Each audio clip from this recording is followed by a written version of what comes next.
Why would we think that the imperfections and the evidence of our imperfect being as humans, the evidence of our creativity and of the work that we put into our art, like tool marks or fingerprints or splatters, are actually problems to be solved?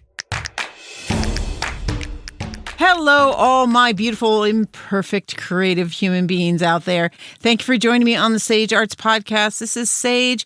I am in the studio, not quite by myself. I have River here. She is tearing up a toy. I had to give her something to be quiet, and hopefully that won't get picked up by the mic too much because she kind of snuffles and huffs while she does it. But in any case, I like the company, and hopefully you do too. There's plenty of room here if you want to come in and join us. I would love that. Come sit on the lounge, hang out, get a cup of tea. I haven't talked about that in a while. I always start out with what I'm drinking, and I just have water today. I just need to keep my voice clear, and water's the best thing for it. But you bring whatever you like and come and join me. It's going to be a kind of short one today. At least I think it is. I have to move along here. We've got a lot going on all of a sudden, family stuff and house stuff, and the usual life gets in the way. But I wanted to build and kind of go off on a whole other tangent from something I said in last week's episode, which was about, last week's is about the whole why bother thing, and that we get into these funks and moods where we feel like we don't want to do anything. We've lost our motivation. We lost our enthusiasm. And I suggested that perhaps those phases, because I think we've all been there, right? That those phases are actually part of a cycle that we as creatives go through, that when we've done an awful lot of work, or we've hit some high and met a goal, or we've hit a low, we have periods where we need to stop. Our muse wants to take a break, wants to rest, either to gather more energy or to figure out what the next big thing is we're going to be after, or to kind of recover from the beating that we took from whatever lack of success we had that brought us down.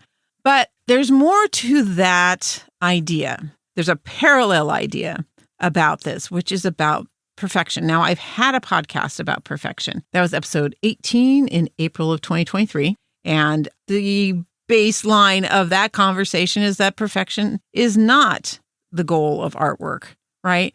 But there are some evolving, at least for me, evolving revelations about how to look at your work and how to correct what does need to be corrected and know when to leave what might be perceived as flaws alone. So the questions you might ask yourself right now to keep you focused and kind of like figure out what it is you need from this conversation is, how do you approach your work's imperfections? Do you try to make everything as perfect as possible? Do you like the imperfections in your work? Do you leave them there on purpose? Or do you resign yourself to the fact that it's not going to be perfect and just kind of live with it? And if it's that last thing, then how do you live with it? Are you okay with it? Or does it make you feel inadequate or embarrassed or any of those kinds of things? So let's talk about it and see where you stand. This is kind of a new viewpoint, a thing that I've been working on with myself lately, because I didn't realize how detrimental my view of my so-called problems or flaws have been until a very wise person got me thinking about it. And I'm coming to the conclusion that sometimes when things aren't going the way I want them to, when I mess up, when I have ongoing issues, that sometimes these things aren't things that need to be fixed. Right? I feel like we live in a society where we are constantly being told what we need to fix, and someone's going to sell me something on how to fix it, right? So if you're on, did I bring this up last time? I feel like every time you're online, whether you're in social media or you're on a website, you're on YouTube, they're just everywhere. And the majority of these ads seem to be about problems that we may not have even recognized as problems before, but they have to teach us that it's a problem in order to sell what they're trying to sell. So I think we end up feeling like we are just flawed, we are imperfect, we're just a mess. And maybe we are, but I don't know that that's a bad thing. I mean, everybody in this world, you don't get through unscathed, right? We all have our traumas, we have resulting behaviors from them, and maybe they aren't ideal, but maybe they are just a part of who we are. And not only do we not need to be perfect, but we should even embrace the imperfection of who we are and what we do. Because all the things that I have that I've gone through, they're a part of me. And, well, I like who I am. Now, if you're unhappy with who you are, there are probably some things you want to work on, maybe get some help on. But a lot of us stress about rather minor things. We aren't ever going to be perfect, but there is something, and I think particularly in Western society, that makes us feel like we have to be chasing that perfection. Otherwise, we're just lazy slobs or something. I think we need to get in our minds that we aren't ever going to be perfect, and we're not ever going to be perfectly happy. And you should, ironically, be happy with that, because it's our imperfectness that keeps us striving. It's what keeps us motivated and excited and looking forward to the next great thing we could do or improve, or just because we have something to challenge ourselves on. I do talk a lot on this podcast about how to fix things, and it's in large part because I like to fix things. I think I'm happiest when there is a problem presented to me and I have to figure out how to fix it or make it better or find a better way to do it, whatever it is. But there are things in life, things in who we are and things in our art that may not be ideal, but perhaps that is exactly the way they need to be. Now, when I was younger, I would say I was a lot more emotional, maybe even a little bit volatile, but art was a lot easier for me to do then. And maybe it was in part because I didn't know better, the whole ignorance is bliss thing, right? But also my emotions kind of led everything. And that was the primary focus of how I made art, how I made my decisions about what I was doing with my art. And I always had this deep well of angst and joy and sadness and awe that I could reach into. So I felt good about what I was making most of the time. But as I got older and the traumas piled on one on top of another, I came to find that I was good at getting myself through hard times and finding solutions and ways to deal with it. So I learned that fixing things was kind of a superpower of mine, and that I could control my world and limit my damage by not looking to other people for help, not waiting for someone or something to help me, or by just living with it, but rather I could take control of the situation myself and fix what I thought was broken. Lately, I've been made aware that although I can leave things incomplete or imperfect and I'm okay with it, I still see those things as problematic. Even if I can walk away from them, there's still a problem. There's still something I didn't do right. And then I had to just leave that way. And that view, that these things are imperfect and problematic, it can leave us with feelings of failure and embarrassment and inadequacy and doubt in oneself and doubt in your abilities and your worth. And this extends into our artwork. I really can't imagine I'm very alone on this. I'm sure the majority of you out there have had these moments, if not kind of a regular existence in this kind of doubt in our abilities as artists. But as artists, I think we are particularly critical of ourselves and our work and our abilities. And I wonder if it's not in large part because we looked at our imperfect work and our less than ideal situations and our failures and our mistakes as problems and not as learning experiences or even just part of life. The reality is not everything that isn't how we want it to be or that came from some kind of disaster or damage or even trauma in our lives actually needs to be fixed. Sometimes things are just part of our fabric as artists and humans and conscious beings in this wild and wacky world.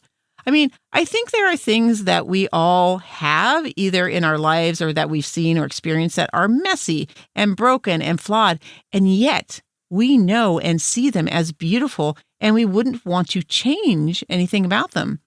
I mean, we certainly can see that in like humans that we have in our lives, that we see them as beautiful and we desire them to be part of our lives, but they're not perfect, and our relationships with them aren't perfect. But we still pursue them and preserve them and know how precious they are to us.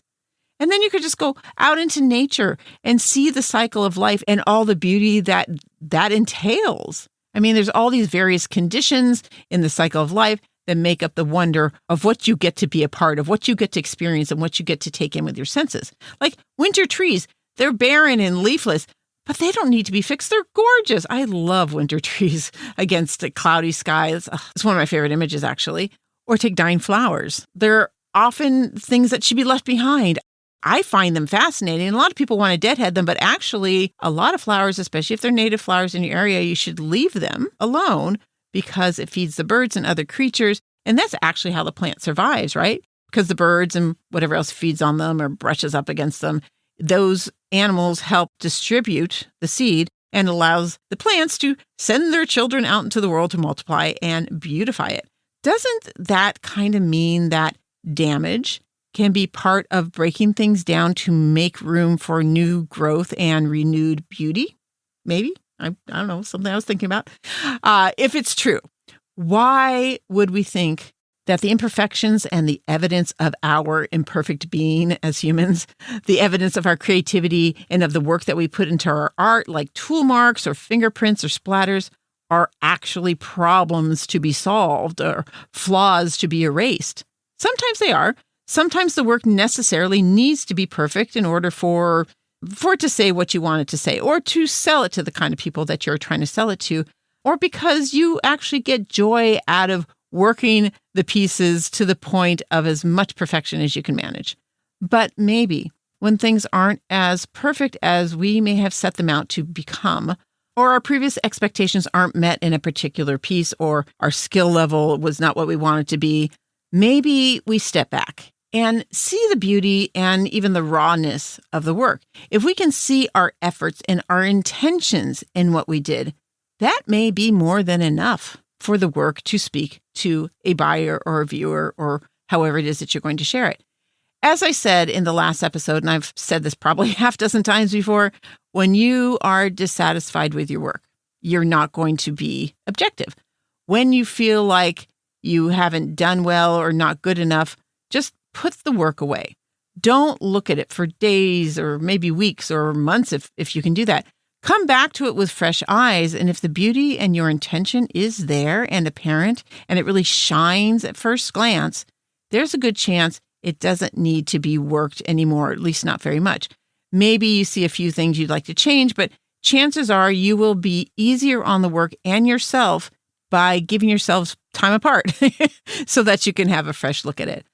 I don't think, really that we are in a place to judge our work fairly right after it's been completed or nearly completed, because we're just too close to the work, right? We will see and remember every little so-called mistake. It takes time for those things to recede or disappear from our memories, allowing us to overlook the imperfections or see that they are just part of the beauty of the human handmade work that we're creating. To know what actually needs to be fixed, I think we need to be able to look at our work the way a potential buyer sees it, or the way we will see it once it becomes familiar, like we've had it around for a while, when it's had time to live on its own. I don't know if that makes sense. Do you know what I mean? The things that we live with, we create connections with it. And I'm talking about inanimate objects. I mean, obviously people and animals and all that kind of stuff, we realize that we have these relationships, but they're two-way relationships. I want to say that we also make connections and relationships with things that are inanimate, even though it's a one-way connection and one-way relationship. And I know this might sound a little crazy at first, but just, hear me out. Most of the things in our life fall into a hierarchy of favorability, maybe even take on kind of personalities for us because they give us joy or they annoy us or they remind us of particular times or emotions. And I think it's those connections and associations that give those things kind of a perception of having a life of their own. Not that they are themselves doing anything, obviously, but we create a differentiation and associations with them. And this includes things like our artwork. Now, if you're still not sold on the idea that we actually have relationships with all the inanimate objects around us, look around you. If you're at home or in your car, or you can even look in whatever you're carrying in your purse, and think about the objects that you own. Which ones do you feel fondly towards? And which ones do you really want to just trash, but maybe somebody else in the house won't let you? There's emotional connections and associations and differentiations with most everything in our lives. It's true that we're probably a bit ambivalent about, our silverware or our trash cans. But, I even have favorite kitchen towels that make me happy when I pull them out, or pens that I feel like are my writing partners when I do poetry in the morning.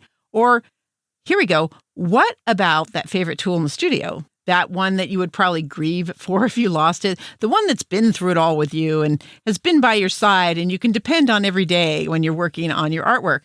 Mine is a needle tool with a handle I covered in polymer way back when I started, and I probably only had a handful of tools at the time. That tool is like my buddy in the studio. It's always on my table. It's like my partner or something. And it's not pretty to look at. It's marred and the steel is kind of stained in spots somehow. But this thing is precious to me. I would miss it. Every time I sat down at the polymer table, if I lost it, you have that tool too, right? It's worn, it's beat up, and you just love it. So that's kind of another example of imperfection that doesn't and shouldn't be fixed. And yes, I'm totally doing air quotes right now, but I'm kind of digressing. What I'm getting at with this whole emotional connection thing with inanimate objects is that when you set the artwork aside before you try to fix what you think is wrong with it, it lives with you, and the primary associations and the primary emotions and its value to you kind of floats to the top over time. And if you're in tune with that, if you can recognize those connections and associations with the art, then when you go back to make an assessment, it would be, or should be, I think, much closer to the kind of response a potential buyer or viewer will have, because they aren't looking for imperfections or thinking how it could have been done better. They are having an emotional response. And if it's a positive response, a potential buyer will take a closer look and consider things that often have nothing to do with the art, such as its affordability, or would it fit in their house, or what outfit would that jewelry go with if it has potential as a gift because it has imagery that they think their friend might like. Those are the kinds of things that they're thinking about at that time. And I think if we can look at our work with a similar initial glance, I think weighing that potential emotional response can be a priority. So when you look at what strikes you as off or wrong, you can do so with an eye to preserving what is right. And what is right is probably going to be what the right buyer or viewer will be drawn to. Now, I do want to stop and emphasize that I'm talking about what you do when evaluating a basically or nearly finished work. I don't think you should have the buyer or viewer in mind while designing or working out major details of your pieces. I mean, sure, if you know you can sell a lot of dangle earrings at your next show, you'll make a lot of dangle earrings, but you won't necessarily need to make all the decisions about the shapes and the forms and the lines and the things that you use. All the elements of design can be your choices to reflect your style, your voice, your personal aesthetic that you want to share and connect with your potential buyers. So there are some considerations, of course. But like I talked about in the last episode, create with the door closed and polish with the door open. So when it's closed, you're not thinking about anything else. You're not thinking about how it might be judged or how many likes you're going to get on social media. But then when you come to the point where you do need to ask yourself, is this done? Is this what I want it to be? Are there things that are bothering me? Are there things that I would like to change? Then comes the question of, are you looking for whether it's perfect, or are you looking for whether the emotional response, the thing that will draw a person in, is there or not, right? And honestly, sometimes the things that might be considered imperfections are the thing that draws people in. I think evidence of handmade, evidence of a human having created something and not a machine is part of the draw of handmade art. I'm not even part of the draw. I think it is the primary draw of handmade art. Why would people go on Etsy or go to an art show and look for things when they can go to Target or Home Goods or order something off of Amazon that can fulfill the same function? We do it because we want to have that connection with another human being. We want that uniqueness, that voice, your voice in the work.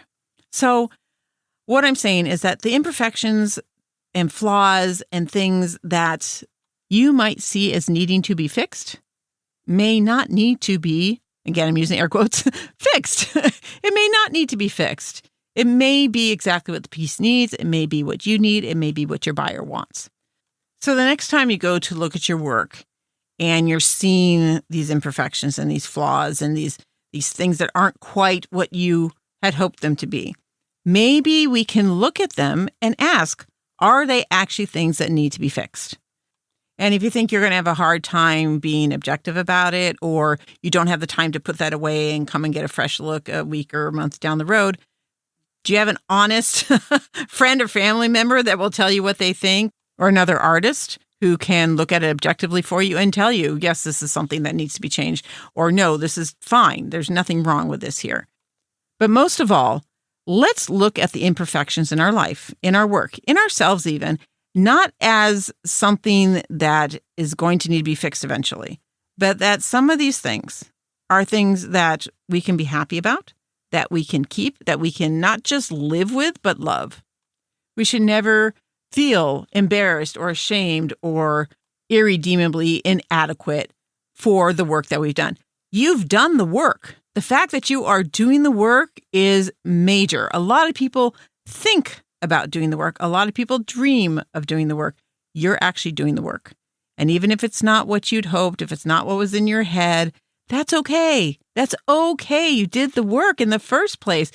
You got to have that experience. You got to have those memories. And the end results are something that didn't exist before, that now exists in the world and helps just beautify our world by their being art. So let's tweak those attitudes about flaws and imperfections, because I think we'll get a lot more joy out of our work and our process and just have a more joyful life because we're not seeing things as problems all the time. And if you're one of those people that already sees the world that way, kudos to you. Please go out and share it and convince everybody else that being imperfect is actually just being human. And it's beautiful.